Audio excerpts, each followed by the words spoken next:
last couple months. 5 wins in their last 8 games. Turns deep. And he'll bring it a few past the 20 to the 23-yard line. Stanford. You talk about the pause that refreshes. I think it's come at a perfect time of the year for them, hasn't it? You know, the season is starting to wind down. Got a little bit of a break for 2 weeks. I can't wait to see if they have anything special in store for them today.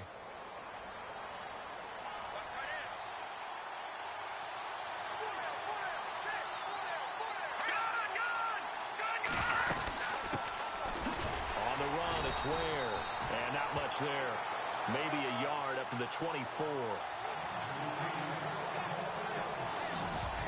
And now the Chiefs' offensive spree run intends to carry the pile with them.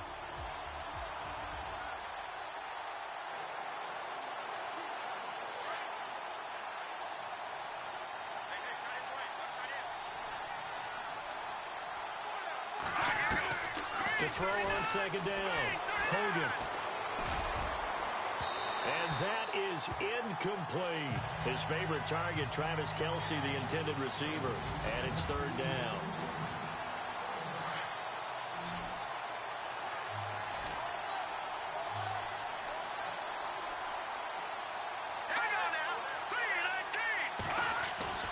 Now Hogan. And the giant rush gets home as down he goes. Jason Pierre-Paul in there to drop him for his 5th sack of the year. So a first-quarter sack, and remember, keep in mind, he had 2 sacks in last week's game. And it's always intriguing to me to watch these great pass rushers because some of them, they need their teammates to scheme for them, maybe occupy people, make it a one-on-one matchup. Other guys, they just defeat everything in front of them. To get 2 sacks in a game, it's a little bit of both for you. And it's fielded at the 34. It's a 45-yard punt, but a decent return there of 9 yards. And it'll be Giant football, 1st and 10.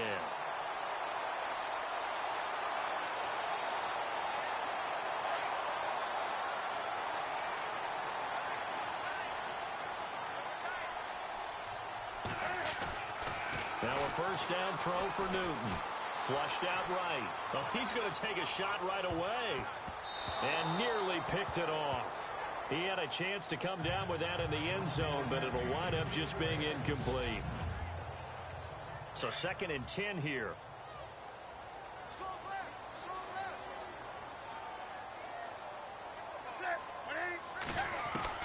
To throw again.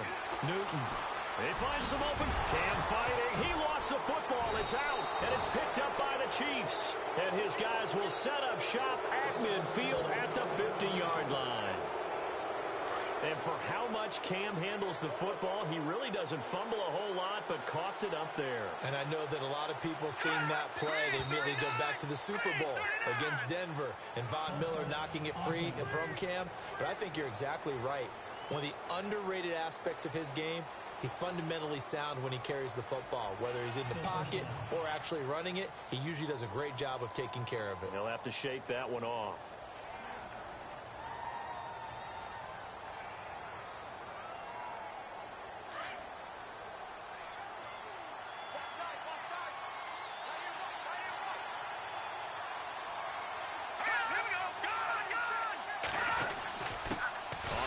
This is Ware.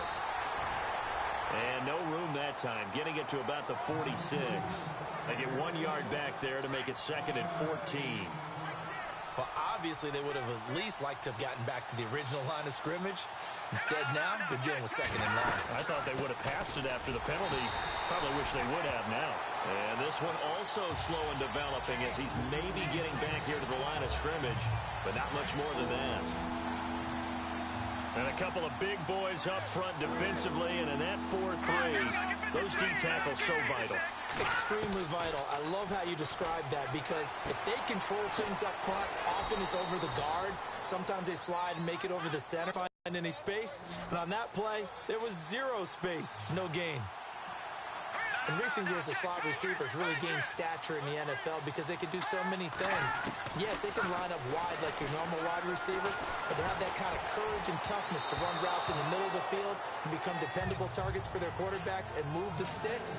Those guys are worth their weight in gold. Albert Wilson, the intended receiver there. And it's second down. Tremendous coverage there. Just did not catch the football and complete the interception. But what do they say all the time? If he had really good hands, he'd be playing offense. They run it here. Ware. And he'll be stopped up quickly here at the 38. 1 yard, the official pickup there, so it's going to set up 3rd and 9. We haven't seen much from him running the football here in this first quarter. No, you're right about that. We haven't seen much of him at all so far. They've stacked him up pretty well, but when you're trying to run the football, sometimes you got to play the long game. Keep handing it. He rifles one that's intercepted. Picked off by Dominique Rodgers-Cromartie. 20. And he will bring it back. It's a pick six and a Giants touchdown. He was second in the NFL last year with 6 interceptions. This time, not only the interception, but also 6 points. And it's just so difficult to go get the football in this league because people are so proficient in the passing game. It's not easy at all to read patterns, to break on the football, catch the ball, take it the other way. Yeah, when you have a guy like that on your team, you feel really good about his efforts. Fielded about a yard deep. And he'll make it across the 20 as his guys will set up shop at the 23-yard line. And now here comes Kansas City. And still a lot of football to be played in this season. We're only in November. A lot can happen between now and January. But if it ended today, they would just be on the outside of the playoff picture looking in. So a lot to fight for. Yeah, and wasn't it interesting in our meeting with the coaching staff that they all made sure to let us know, we know where we are right now, but the playoffs don't start tomorrow. We still got some time, and they plan on putting it together, formulating a streak, got the whole month of December still left to play. They think they can get in. And they made it very obvious to us that there's no playoff talk in the locker room right now. It's win this game and look to next week.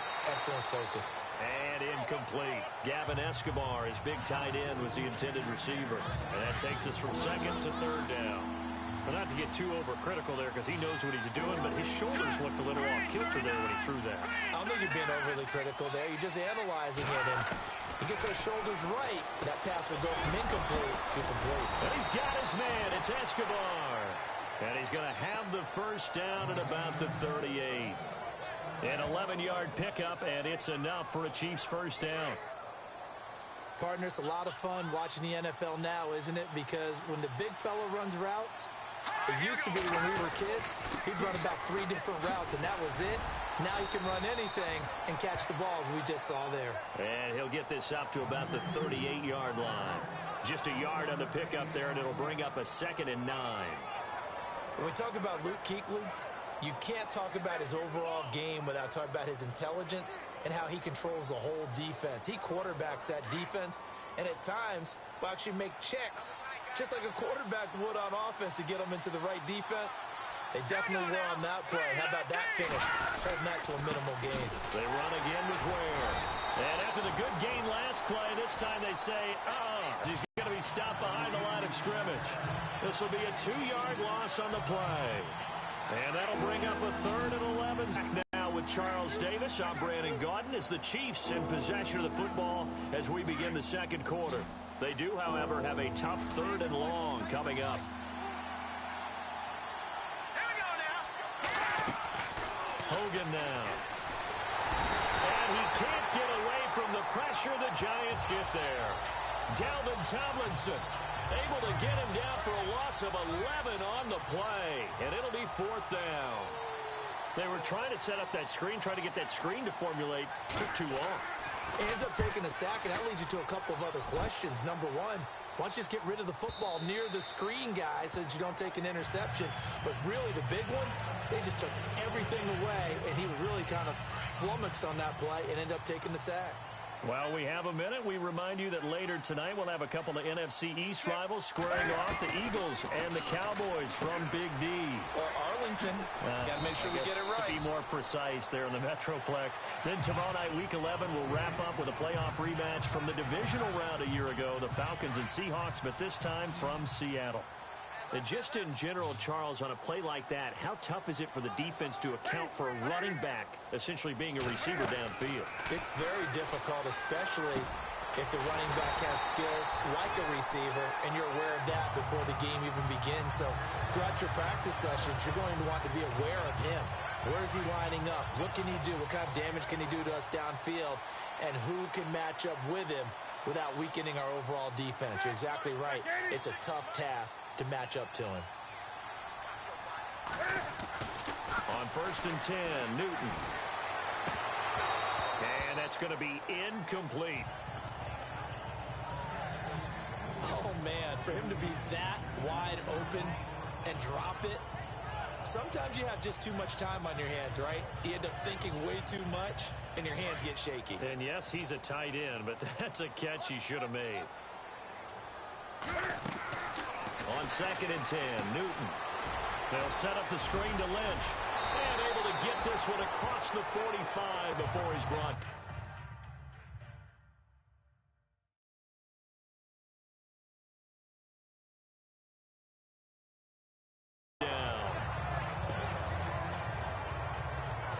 Now after the play, it's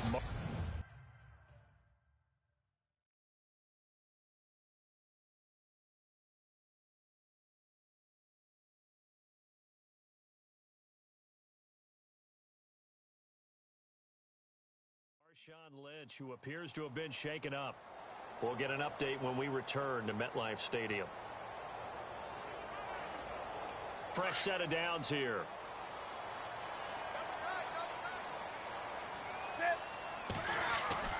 To the air again, Newton. And this is what here? Incomplete, they say. It looked like it was intercepted, but he apparently did not get the 2 feet down in bounds.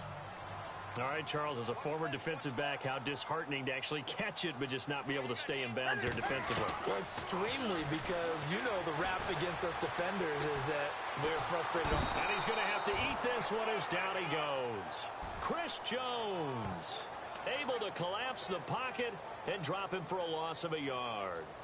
He didn't get rid of the football there, took the sack, although that's easier said than done. He can't just chuck the thing sideways into the seats. No, he really can't, because you're not afforded total protection as a quarterback. You have to get outside of the tackle boxes as defined by the NFL, meaning wherever your tackles operate normally, get outside of that, and the ball that you throw has to get back to at least the line of scrimmage. Otherwise, you face an intentional grounding call. And that one incomplete. Had some position but couldn't hold on, and it brings up 4th down. And Cam Newton's not coming off the field. They'll keep the offense out to go for it on 4th. They are going to go for it. It's Newton. And they're going to try the screen. It's complete. And now this is going to be close. The defense says they stopped him, and they did. Boy, a real head-scratcher there. And that will force a turnover on downs. And, partner, I'm not really sure what in the world they were thinking on 4th and 1 there at this stage in the game. But you think social media may be firing up a little bit right now? Oh, the coach is trending right now. Right? There's no doubt about it. People are wondering what that decision was. But it takes me back to a number of years ago. A very successful coach in the league had told himself before a playoff game he was going to be aggressive. No matter what, he's going to be aggressive. And it ran his team into some real problems early, and they got upset in that playoff game. Let's see if this team can recover. Well, that's aggressive in capital letters with glitter, 7 underscore. I mean, that's the definition of aggressive. Yeah, you could almost hear the cheerleaders doing the be aggressive chant behind him, and he listened to it. And he gets it inside the 35 and by the interior of the offensive line. They didn't just gash him there. They blasted a gaping hole for him to gallop through. I think if he comes back to the huddle, he better be giving them a whole lot of credit and thanking them for that much space to rumble. And maybe the wrong read there, as he's going to go down immediately. That's going to go as a loss of 4, and it'll be 2nd down. A reminder that coming up in 2 minutes, we'll check in with Larry Ridley in Orlando with highlights and analysis of this first half of play. And I'm going to check in with a heater. I'm going to be right there with you, partner. And he'll be out of bounds, able to take this one down to the 20-yard line. Give him 15 yards up on that one. Kansas City has a first down.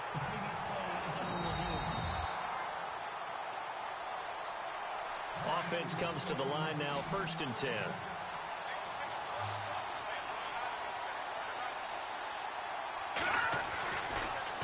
throw. Hogan. He couldn't quite hold it. Got hit. Ball pops out. Incomplete. This team is not going to make it easy for you. They're a physical group, and we just saw it there on that play. He came in, made the contact, just as he's trying to haul it in. All right, here we go. Blue lady. Throwing again. Hogan. And they're going to get him. He's sacked back around the 28. Jason Pierre-Paul in there to get him. And that's sack number 6 for him on the year. I'm starting to feel for that quarterback back there. I mean, you know me. Normally, don't have a lot of empathy for the QB, right? In this case, definitely. He's been on constant duress this entire game. I don't know how he's surviving back there. And to think, there's still a long way to go in this football game. And a shot taken on third down, unsuccessful. Fourth down now. I'll tell you, Brandon, this defense is playing with some confidence. Haven't allowed a point yet. Flying to the football. I'm telling you, it's almost 11 to the ball on every snap. Another nice job there to force an incompletion. An update from around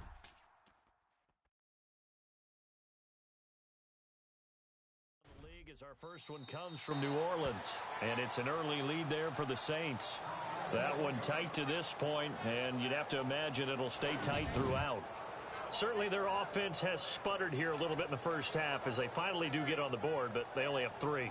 Well, at least it eases the frustration a bit, doesn't it? To be able to get some points on the board, feel a little bit better about themselves as they go into the locker room and try and regroup. This will be fielded.